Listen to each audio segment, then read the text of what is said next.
बात बरेली की। बरेली हिंसा मामले में जेल में बंद मौलाना तौकीर रजा की मुश्किलें और भी बढ़ गई हैं। तौकीर रजा, उसके बहनोई मोहसिन रजा समेत 10 लोगों पर एक और केस दर्ज किया गया है। ये मामला जमीन कब्जा करने, धमकी और छेड़छाड़ जैसे गंभीर आरोपों से जुड़ा हुआ है।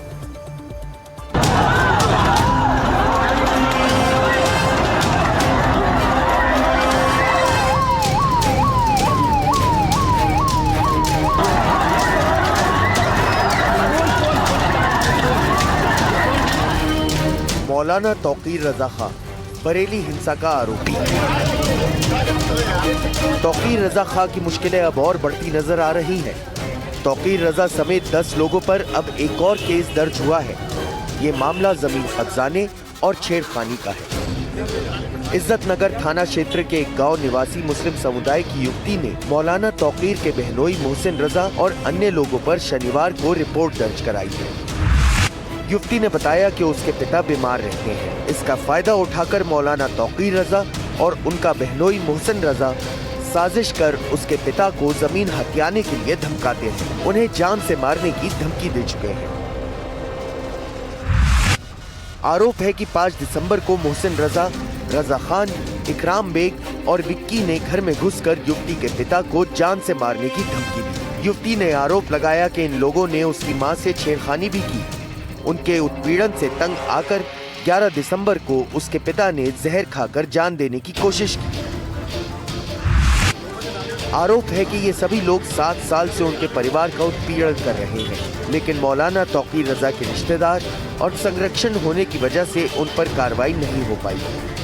इस मामले में रिपोर्ट दर्ज कर ली गई। मौलाना तौकीर रजा फिलहाल जेल में है और अब उसके बहनोई मोहसिन और अन्य आरोपियों की गिरफ्तारी की जाए।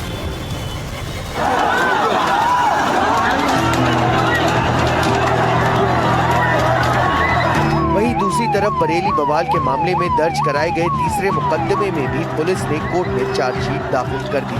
इसमें तौकीर रजा समेत 20 उपद्रवियों को आरोपी बनाया गया। इससे पहले भी बरेली बवाल से जुड़े 2 मामलों में कोर्ट में चार्जशीट दाखिल हो चुकी है। जुमे की नमाज के बाद हुए बवाल को लेकर ये रिपोर्ट सिविल लाइंस चौकी इंचार्ज कोमल कुंडू की ओर से दर्ज कराई गई।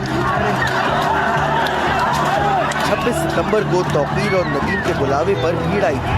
पुलिस के रोकने पर सरकार विरोधी नारे लगाकर पुलिस पर पथराव भी किया गया था, जिसमें कई पुलिस वाले घायल हुए थे। फिलहाल जमीन हड़पने, छेड़खानी करने और खुदकुशी के लिए उकसाने को लेकर जो नया केस तौकीर रजा पर दर्ज हुआ है, इससे तौकीर रजा की मुश्किलें और बढ़ती नजर आ रही है। तौकीर रजा बरेली हिंसा मामले में पहले से ही जेल में बंद है। बरेली के 11 अलग अलग थानों में हिंसा से जुड़े उसके खिलाफ मुकदमे हैं और उसे मुख्य आरोपी माना जा रहा है। इस बीच ये जो मामला है, इसका बरेली हिंसा से लेना देना नहीं है। ये मामला है जमीन विवाद का। दरअसल दावा ये है कि एक बीमार शख्स जो बेड पर था, उसकी बीमारी का फायदा उठा के तौकीर और उसके करीबियों ने उसकी जमीन जबरदस्ती कब्जा कर ली और अपने नाम कराने की कोशिश की। इस मुकदमे के साथ तौकीर रजा की जो कानूनी दिक्कतें हैं वो और ज्यादा बढ़ गई हैं और ये मुकदमा बताता है कि तौकीर रजा न सिर्फ सामाजिक सौहार्द बिगाड़ने की कोशिश कर रहा था, बल्कि संपत्तियों पे भी उसकी नजर थी और संपत्तियों को कब्जा करने का काम तौकीर और उसके करीबी कर रहे थे। लखनऊ से कैमरा पर्सन वीरेंद्र सैनी और बरेली से अपने सहयोगी रणदीप सिंह के साथ रणवीर, NDTV इंडिया।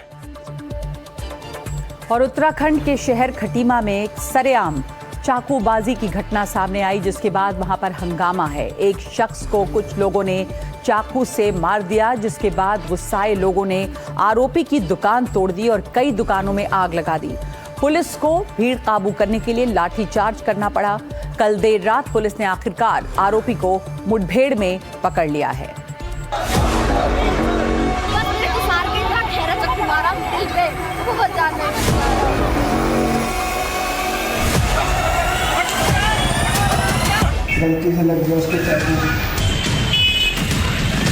ये तस्वीरें उत्तराखंड के खटीमा की हैं। यहाँ शुक्रवार रात एक शख्स को सरेआम चाकू मार दिया गया, जिससे युवक की मौत हो गई। घटना के बाद शहर के लोगों का गुस्सा फूट पड़ा। आक्रोशित लोगों ने बाजार बंद कर रोडवेज के पास तोड़फोड़ करना शुरू कर दिया। स्थिति तनावपूर्ण हो गई। पुलिस को लाठीचार्ज करना पड़ गया। स्थानीय सरकार ने आरोपी की दुकान पर बुलडोजर भी चलवा दिया।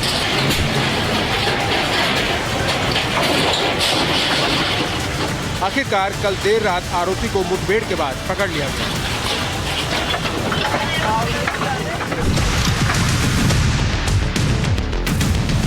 दरअसल शुक्रवार की रात तुषार और उसके दो साथी बस अड्डे के पास चाय की दुकान पर खड़े थे। इसी दौरान उनकी कुछ लोगों से कहासुनी हो गई। दोनों पक्षों में कुछ पुरानी रंजिश भी थी। देखते ही देखते बात कहासुनी से मारपीट तक पहुंच गई।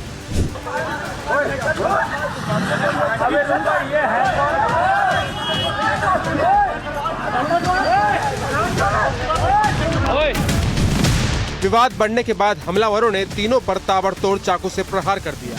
हमले में तुषार गंभीर रूप से घायल होकर मौके पर ही ढेर हो गया और उसके साथी सलमान व अभय को गंभीर चोटें आईं। तुषार को अस्पताल ले जाया गया, जहां उसने दम तोड़ दिया। 2 घंटे बाद मुझे इंसाफ नहीं मिला तो मैं यही अपनी तुषार की लाश रखूंगी और यही उसका पूरा परिवार और जिसने भी मारा उसे यही चलाऊंगी मैं।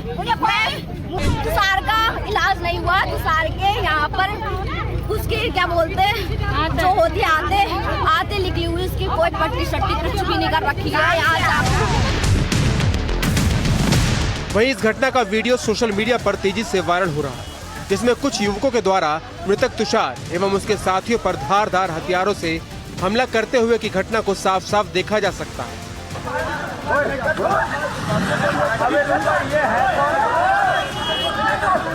तुषार की 1.5-2 वर्ष पूर्व ही शादी हुई थी। वो एक ट्रांसपोर्ट कंपनी में काम करता था।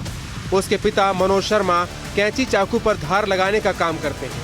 अचानक हुई इस घटना से परिवार में कोहराम मचा हुआ है।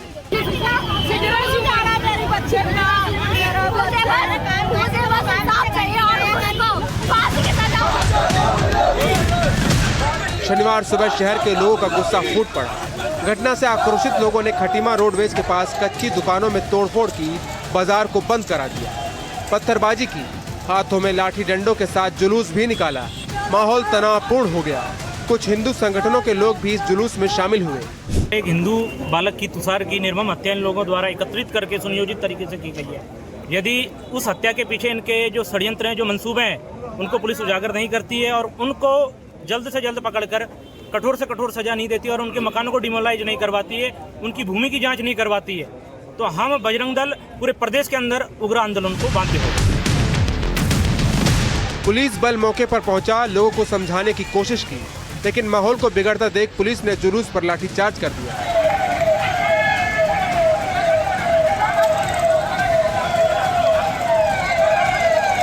स्थिति को नियंत्रित करने के लिए एसडीएम, सीओ भारी पुलिस बल के साथ क्षेत्र के भ्रमण पर निकले और धारा 163 लागू कर दिया गया।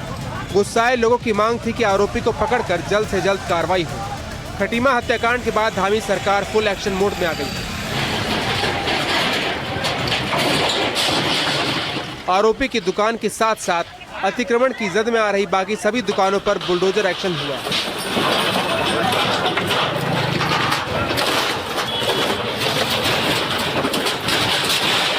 अतिक्रमण किया गया है और असामाजिक तत्व लगातार यहाँ पर बैठते हैं। रात को छेड़खानी की घटना और इस तरह की जो है वो असामाजिक कृत्य करते हैं। तो इसमें पीडब्ल्यूडी और नगर पालिका को आदेशित किया गया था कि जो भी उनकी जमीनों पर अतिक्रमण किया गया है तो इसी दरमियान कल देर रात आखिरकार आरोपी हाशिम को मुठभेड़ के बाद गिरफ्तार कर लिया गया। हाशिम एक ईंट के भट्टे में छुपा हुआ था। पुलिस को जब इस बात का पता चला तो तुरंत टीम वहां पहुंची, लेकिन हाशिम ने पुलिस पर फायरिंग करना शुरू कर दिया। पुलिस की जवाबी फायरिंग में आरोपी के पैर में गोली लग गई। फिलहाल इस मामले में 2 लोग अभी भी फरार हैं। तुषार हत्याकांड के बाद खटीमा क्षेत्र का माहौल तनावपूर्ण है, हालांकि नियंत्रण में है। वहीं खटीमा और अन्य उत्तराखंड के संवेदनशील इलाकों पर पुलिस, खुफिया विभाग और सरकार की पैनी नजर है ताकि कोई भी अप्रिय घटना ना हो। खटीमा से एनडीटीवी इंडिया के लिए किशोर रावत।